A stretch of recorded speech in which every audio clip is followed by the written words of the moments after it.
Bien-aimé dans le Seigneur Jésus, je te salue dans le beau et précieux nom de notre Seigneur Jésus-Christ. L'amour du Père, la douce communion du Saint-Esprit sont avec nous dans le glorieux et puissant nom de notre Seigneur Jésus. Une fois encore ce matin, bienvenue à notre émission, ma déclaration matinale. Alléluia. Qui es-tu, grande montagne devant Zorobabel? Tu seras aplani.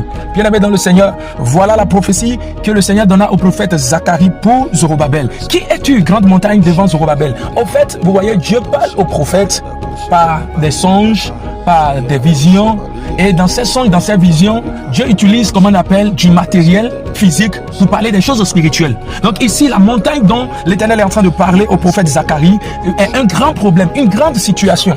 On peut le lister comme une grande situation qu'on ne peut pas résoudre. C'est pourquoi Jésus, lorsqu'il a parlé au figuier, et puis ça s'est séché en même temps, il a dit à ses disciples, si vous avez de la foi, vous allez dire à la montagne, vous allez dire à ce qui est difficile, ce qui est compliqué, ôte-toi de là, et cela va se ôter. Je suis en train de dire ce matin que devant quelqu'un, il y a une grande montagne, comme par exemple dans ton travail, comme par exemple dans le ministère, des sorciers qui se sont levés contre le ministère à tout prix pour te descendre, alors que Dieu t'a appelé pour cette œuvre. Tu ne dois pas reculer. Je suis en train de dire à quelqu'un, dans ce mariage, je suis en train de vivre des attaques sataniques d'une manière extraordinaire, au point où ton mari qui était sérieux est en train de découcher maintenant. Ta femme qui était sérieuse est sur le point de divorcer. Une grande montagne s'est levée contre ton mariage. Peut-être que cela vient certainement de la maison de ton père. Oui, le géant de la maison de ton père qui est en train de commanditer cela actuellement. Laisse-moi te dire, cette montagne sera aplanie.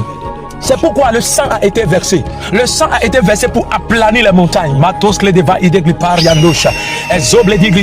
Sa parole est un marteau pour nous. Alléluia. La parole de Dieu est un marteau pour nous. Oui, la parole a été libérée pour que la montagne soit frappée, bien-aimé dans le Seigneur, pour que toi tu vives une vie de gloire. C'est pourquoi ce matin, bien-aimé, je voudrais déclarer sur ta vie que les montagnes s'aplanissent au nom de Jésus.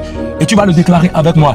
Cher Père, Dieu de bonté, Dieu de fidélité, je te bénis, je te célèbre pour ton amour pour ma vie. Tu as envoyé Jésus-Christ afin que ma foi en Christ puisse déplacer les montagnes, fracasser les montagnes, aplanir les montagnes. C'est pourquoi ce matin, déclare avec moi, cher Père de grâce, Dieu de bonté, je te bénis de ce que tu as envoyé la parole pour briser les montagnes. Je décrète au nom puissant de Jésus que les montagnes qui se sont érigées contre mon ministère, mon mariage, ma vie professionnelle, ma vie familiale, au nom de Jésus, ma vie sanitaire, au nom puissant de Jésus, ces montagnes sont écroulées. Ces montagnes sont écroulées. Je brise maintenant les montagnes qui sont devant le prochain niveau de gloire. Et j'entre par le sang de Jésus et par la parole de mon témoignage dans la gloire que Dieu m'a réservée en cette saison. Je suis béni à l'aller, béni au retour. Au nom puissant de Jésus, shalom.